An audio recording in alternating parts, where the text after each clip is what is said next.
Ladies and gentleman, Tamil Nadu ರಾಜಕೀಯದಲ್ಲಿ ಚುನಾವಣೆಯ result ಸಂಚಲನವನ್ನು ಮೂಡಿಸಿದೆ. ಟಿವಿಕೆ ಪಕ್ಷ ಪಡೆದಿರುವಂತಹ ಬಹುಮತ ನಿಜಕ್ಕೂ ಕುತೂಹಲಕಾರಿಯಾಗಿದೆ. ವಿಶೇಷವಾಗಿ ದಳಪತಿ ವಿಜಯ್ ಅವರ ಟಿವಿಕೆ ಪಕ್ಷ ಸಾಧಿಸಿದ ಅಚ್ಚರಿಯ ಗೆಲುವು ರಾಜ್ಯದ ರಾಜಕೀಯ ಸಮೀಕರಣಗಳನ್ನೇ ಬದಲಾಯಿಸುವಂತೆ ಕಾಣ್ತಾ ಇದೆ. ಸಿನಿಮಾ ನಟನಾಗಿ ಅಪಾರ ಜನಪ್ರಿಯತೆಯನ್ನ ಗಳಿಸಿದಂತಹ ವಿಜಯ್ ತಮ್ಮ ಅಭಿಮಾನಿ ಬಳಗವನ್ನ ರಾಜಕೀಯ ಶಕ್ತಿಯಾಗಿ ಪರಿವರ್ತಿಸಿ ಯಶಸ್ವಿಯಾಗಿರೋದು ಗಮನಾರ್ಹವಾಗಿದೆ. ಇದನ್ನ ನೋಡಿದಾಗ ಸಹಜವಾಗಿಯೇ ರಜನಿಕಾಂತ್ ಅವರ ರಾಜಕೀಯ ಪ್ರಯತ್ನ ಇಲ್ಲಿ ನೆನಪಿಗೆ ಬರುತ್ತೆ. ಸದ್ಯ ತಮಿಳುನಾಡಿನ ಚುನಾವಣಾ ಪರಿಸ್ಥಿತಿಯನ್ನ ನೋಡಿ ತಲೈವ ಪಶ್ಚಾತ್ತಾಪವನ್ನ ಅನುಭವಿಸ್ತಾ ಇದ್ದಾರಾ, ಆತುರದ ನಿರ್ಧಾರವನ್ನ ತೆಗೆದುಕೊಂಡೆ ಅಂತ ಹೇಳಿ ಮರುತ್ತಾ ಇದ್ದಾರಾ? ಎಸ್ ವೀಕ್ಷಕರೇ, ನೆಲ ಜಲ ಭಾಷೆಗಾಗಿ ಪ್ರಾಮಾಣಿಕ ಪತ್ರಿಕೋದ್ಯಮ. ನೀವು ನೋಡ್ತಾ ಇದ್ದೀರಾ ಫೋಕಸ್ ಟಿವಿ. ನಾನು ಪವಿತ್ರ.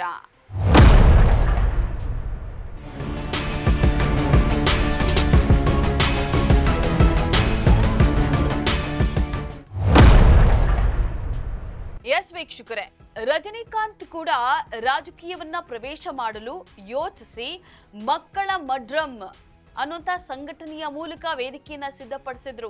ಆದರೆ ಆ ಪ್ರಯತ್ನ ಪೂರ್ಣ ಪ್ರಮಾಣದಲ್ಲಿ ರಾಜಕೀಯ ರೂಪ ಪಡೆಯುವ ಮುನ್ನವೇ ನಿಂತುಹೋಯಿತು. ಚಿಗುರೋ ಮುನ್ನವೇ ಸ್ವತಃ ರಜನಿಕಾಂತ್ ಅವರೇ ಚಿವುಟು ಹಾಕಿದ್ರು. ಸದ್ಯ ಈಗ ವಿಜಯ್ ಗಳಿಸಿದ ಯಶಸ್ಸನ್ನ ಗಮನಿಸಿದಾಗ ರಜನಿಕಾಂತ್ ಅವರಿಗೆ ಯಾವುದೋ ಮಟ್ಟದಲ್ಲಿ ನಾನು ಮುಂದುವರೆದಿದ್ರೆ ಏನಾಗ್ತಾ ಇತ್ತು ಅನ್ನುವಂತಹ ಅಳುಕು ಭಾವನೆ ಮೂಡುವಂತಹ ಸಾಧ್ಯತೆಯನ್ನ ತಳ್ಳಿ ಹಾಕೋಕೆ ಸಾಧ್ಯವಿಲ್ಲ. ಇನ್ನು ವಿಜಯ್ ಅವರ ಗೆಲುವಿನ ಹಿಂದಿರುವಂತಹ ಪ್ರಮುಖ ಅಂಶವೆಂದರೆ ಅಭಿಮಾನಿಗಳ ನಿಷ್ಠೆಯನ್ನ ಮತಗಳಾಗಿ ಪರಿವರ್ತಿಸುವಂತಹ ಸಾಮರ್ಥ್ಯ.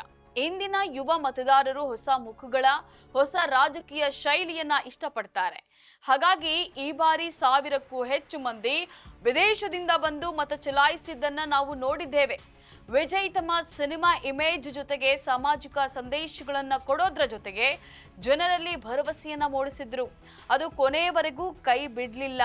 ಇನ್ನು ತಮಿಳುನಾಡಿನಲ್ಲಿ ಸಾಕಷ್ಟು ಚಲನಚಿತ್ರ ನಟರು ಪಕ್ಷಗಳನ್ನ ಸ್ಥಾಪಿಸಿ ಅದನ್ನ ನಾನಾ ಕಾರಣಗಳಿಂದ ಮುನ್ನಡೆಸೋಕೆ ಆಗದೆ ಕೈ ಬಿಟ್ಟಿದ್ದಾರೆ. ಅದರಲ್ಲಿ ಕಮಲ್ ಹಾಸನ್ ಕೂಡ ಒಬ್ರು. ಆದ್ರೆ ತಮಿಳುನಾಡಿನ ತಲೈವಾನನ್ನ ಅಭಿಮಾನಿಗಳು ಹೆಚ್ಚು ಇಷ್ಟಪಡ್ತಾರೆ. ಇದನ್ನೇ ಅಸ್ತವಾಗಿಟ್ಟುಕೊಂಡು ರಾಜಕೀಯದಲ್ಲಿ ಗೆಲುವು ಸಾಧಿಸುವಂತಹ ಬಲವಿತ್ತು ಅನ್ನುವಂತಹ ರಾಜಕೀಯ ವಿಶ್ಲೇಷಕರ ಅಭಿಪ್ರಾಯವಾಗಿದೆ. ಯಾಕಂದ್ರೆ ರಜನಿಕಾಂತ್ ಅವರ ಫ್ಯಾನ್ಸ್ ಬೇಸ್ ದಶಕಗಳ ಇತಿಹಾಸ ಹೊಂದಿರುವಂತಹ ಹಿಸ್ಟ್ರಿ. ಅವರ ಅಭಿಮಾನಿಗಳು ಅವರನ್ನ ಕೇವಲ ನಟನಾಗಿ ಮಾತ್ರವಲ್ಲ, ಸೂಪರ್ ಸ್ಟಾರ್ ಅಂತ ಹೇಳಿ ತಲೆ ಮೇಲೆ ಹೊತ್ತು ಮೆರೆಸ್ತಾರೆ. ಹಳ್ಳಿಯಿಂದ ಹಿಡಿದು ನಗರದವರೆಗೂ ಇವರ ಅಭಿಮಾನಿಗಳು ವ್ಯಾಪಕವಾಗಿ ಹರಡಿದ್ದಾರೆ. ಸೊ ಅಭಿಮಾನಿ ಬಳಗದಲ್ಲಿ ಭಾವನಾತ್ಮಕವಾಗಿ ರಜನಿ ಬೆಸೆದು ಹೋಗಿದ್ದಾರೆ. ಇದನ್ನ ಎನ್ಕ್ಯಾಚ್ ಮಾಡಿಕೊಂಡು ರಾಜಕೀಯದತ್ತ ಮುಖ ಮಾಡಿದ್ರೆ ಗೆಲುವು ಸುಗಮವಾಗಿತ್ತು ಅನ್ನೋದು ಕೂಡ ರಾಜಕೀಯ ವಿಶ್ಲೇಷಕರ ಅಭಿಪ್ರಾಯ.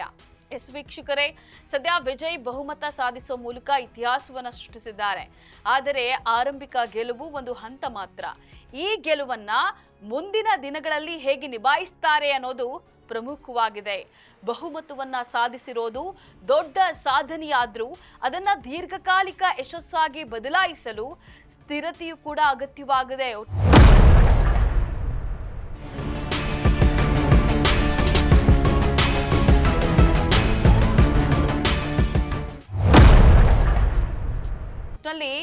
ವಿಜಯ್ ಅವರ ರಾಜಕೀಯ ಪ್ರಯಾಣ ಹೊಸ ಅಧ್ಯಾಯಕ್ಕೆ ನಾಂದಿ ಹಾಡಿದ್ದು ಇದು ತಮಿಳುನಾಡಿನ ರಾಜಕೀಯದಲ್ಲಿ ಹೊಸ ದಿಕ್ಕನ್ನ ತೋರಿಸುವಂತಹ ಸಾಧ್ಯತೆ ಇದೆ. ಇದಾಗಿತ್ತು ವಿಶೇಷ ಕಾರ್ಯಕ್ರಮ.